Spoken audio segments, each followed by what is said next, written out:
STF tem tensão entre ministros e debates sobre cautela em meio à causa Bolsonaro e Trump. Pois é, essa é a tensão que está acontecendo já faz dias. Eu já falei sobre isso aqui no canal, se você está me acompanhando diariamente, você está vendo essa notícia e já está nada de surpresa, né? Surpresa zero, porque você está me acompanhando aqui direto. Se você está chegando aqui agora, não se inscreva, se esquece no canal, deixa o seu like. Aqui a gente posta vídeo todo dia, 2, 3, 4, 50 vídeos todos os dias para te manter bem informado. É aqui, tem a tensão, né, entre os ministros, tem que ter uma cautela, né, em meio a esse debate Bolsonaro e Trump. Por que tem que ter essa cautela? Porque agora não tá mais aquele negócio, não, isso aí, tem que prender Bolsonaro mesmo, tem que fazer todas aquelas coisas. Não. Agora o negócio está um pouco mais complicado, porque as pessoas estão começando a ver a parcialidade total do Alexandre de Moraes nesse processo. Já falei sobre isso aqui. Mas agora eles estão querendo fazer o seguinte, eles estão querendo, não, o Fux votou contra, tal, mas a gente tá tudo unido. Eu vou falar sobre isso aqui também. Mas ele tá dizendo aqui, tem que ter mais cautela e falar essas coisas. Por quê? Começou a torta e a direita, vamos falar um monte de coisa, vamos botar tornozeleira, vamos fazer um monte dessas coisas. Porém, o que eles não esperavam é que isso aí fosse pegar mal. Eu vou mostrar o porquê tá pegando, ó. Ministro do STF tem defendido cautela na avaliação da possibilidade de prisão do ex-presidente Jair Bolsonaro por descumprimento das medidas cautelares, que foi o que eu já falei aqui mais cedo. Ontem, se não me engano, eu falei sobre isso. A análise foi consolidada após integrantes do tribunal observarem a repercussão do despacho do ministro Alexandre de Moraes, na qual ameaçava prender Bolsonaro caso não explicasse sua declaração a jornalistas contra a obrigação de usar a tornozeleira eletrônica, né? Porque ele saiu como se fosse fácil Bolsonaro sair em qualquer lugar e ele não ser percebido, não ser notado, não ter alguém para poder tirar foto com ele, para poder gravar ele, para poder fazer qualquer coisa, mesmo sem essas proibições totalmente autoritárias. Mas vamos lá, políticos e empresários sinalizaram ao Supremo que os impactos de uma prisão preventiva seriam negativos para o esforço diplomático de derrubar o tarifaço de 50% sobre os produtos brasileiros e poderiam tumultuar o processo sobre a trama golpista em fase final, que podia culminar na condenação definitiva do ex-presidente Bolsonaro. O que acontece? Eles estão vendo que a forma como está sendo levada, que estava sendo levada essa situação toda, estava ficando complicado, começou a chamar atenção demais, estava vendo que o negócio não estava bom, aí foi o que veio aquela carta com o Trump, que eu já expliquei aqui. O Trump usou aquilo ali de artifício só para poder dar uma tapeada, para poder mostrar mais coisas. Eu acredito que tem mais coisas aí que vai aparecer, viu? Tem mais coisas. E eu acho que o fato dele ter citado diretamente ali o Bolsonaro foi só para poder dar uma tapeada, né? Mas aqui, eles estão começando a entender que a coisa não tá muito boa, não. E aqui, ó, o Gilmar Mendes, o que ele fez, né? Ele foi lá e diz que o Moraes tem apoio integral no STF. Mentira, não tem, já falei sobre isso aqui também, ó. Se não fosse o Alexandre de Moraes, né? O país teria se tornado um grande pântano institucional. Ele tem e merece o nosso integral apoio, né? O decano do STF, Gilmar Mendes, deixou claro que o ministro Moraes tem total apoio, né? Nos últimos dias, aliás, o Jair Bolsonaro espalharam rumores de que a corte estaria dividida em relação a decisões do ministro em diferentes procedimentos abertos para investigar obstrução de justiça e outros crimes atribuídos a seguidores de Bolsonaro. Olha, ali naquele 8 de janeiro, teve crime, teve depreciação, teve todas essas coisas. O problema não é esse.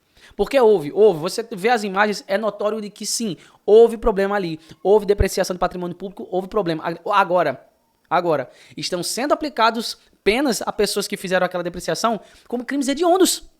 Esse é o problema, aí é que está toda a situação. Se depreciou patrimônio público, tem que pagar mesmo, tem que pagar. Agora, pagar daquela forma, com essa parcialidade toda. E o que aconteceu lá, se eu não me engano, em 2017, quando os índios botaram fogo lá na frente do Planalto? Ninguém fala isso. E outras coisas também, que não cabe nem aqui falar que o assunto principal não é esse. Mas aqui, eles tá dizendo que a gente está espalhando os rumores de que a corte estaria dividida.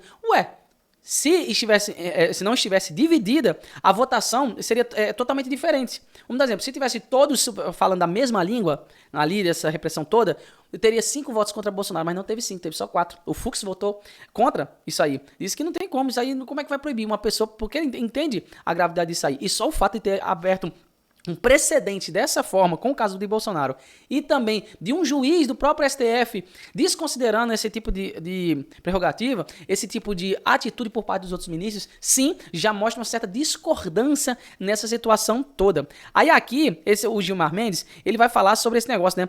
Ele tem o Alexandre tem o total que ele chama, né? Se não fosse o Alexandre, o país teria se tornado um grande pântano institucional. E ele merece nosso integral apoio. Claro, né? Vocês sabem, né? Quem é que tá falando? O Gilmar Mendes, né? Aí aqui a gente vê o outro espantalho, né? STF adia cúpula do judiciário do BRICS em Brasília. Evento não tem nova data definida. A corte não informou os motivos do adiamento, anunciando a menos de 3 semanas do encontro. Ou seja, aqui eles vão alegar, não, aqui a gente marcou um negócio muito em cima da hora, não dá tempo do pessoal todo chegar não. Veja só, olha só como é que, o que ia acontecer. Olha como é que ia ser lindo. O STF da Rússia, o STF da China, o STF da África do Sul, tudo aqui. Tudo aqui para poder conversar, ter aquele grande encontro aqui em Brasília, ter toda aquela situação. Beleza. Por que foi adiado? Sabe por que foi adiado? Porque tá pegando mal, né? Como é que eles iam marcar um negócio desse assim, às pressas? Tá pegando mal porque o povo tá vendo, as pessoas estão vendo aqui no Brasil, muita gente já tá vendo, tem uns apaixonados que não. Como eu costumo dizer, se você for olhar esse caso de Bolsonaro, sem paixão política nenhuma, você vai ver que o que está sendo feito ali é um negócio totalmente parcial. Totalmente parcial. Isso aqui não tem nada a ver com parcialidade. Tem gente aí nos comentários que às vezes fala assim, não, você está sendo parcial. Não, eu concordo que Bolsonaro falou besteira sim. Teve os erros dele, sim. E precisa ser julgado, sim. Agora, veja bem, se você for comparar a instituição de um processo que aconteceu com o Lula e com o Bolsonaro, é notória a diferença que tem entre ambos. Você vê exatamente essa parcialidade, sem paixão política nenhuma, tá? Mas aqui, por que eles adiaram? Porque tá começando a pegar mal, tá ficando feio.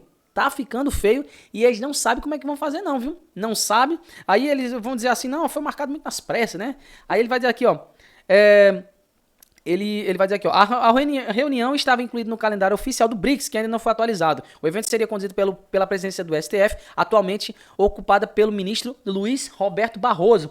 Caso a nova data do evento não seja definida em breve, Barroso pode não ser um anfitrião, já que seu mandato termina em setembro, né? O Barroso que é aquele que é difícil se conter nas suas palavras, gosta muito de falar outras bobagens. E isso só mostra como sim, o STF, toda essa organização do BRICS, que como eu já falei, o BRICS é um bloco econômico morto. Já nasceu morto, não tem o que fazer, sabe? É bonito, todo aquele negócio, vamos combater os Estados Unidos, o país opressor, mas sim, eles não têm união nem com eles mesmos. Eu postei um vídeo aqui hoje cedo falando sobre o Maduro e o Lula. O Maduro já tá colocando taxa no Lula. Tá entendendo?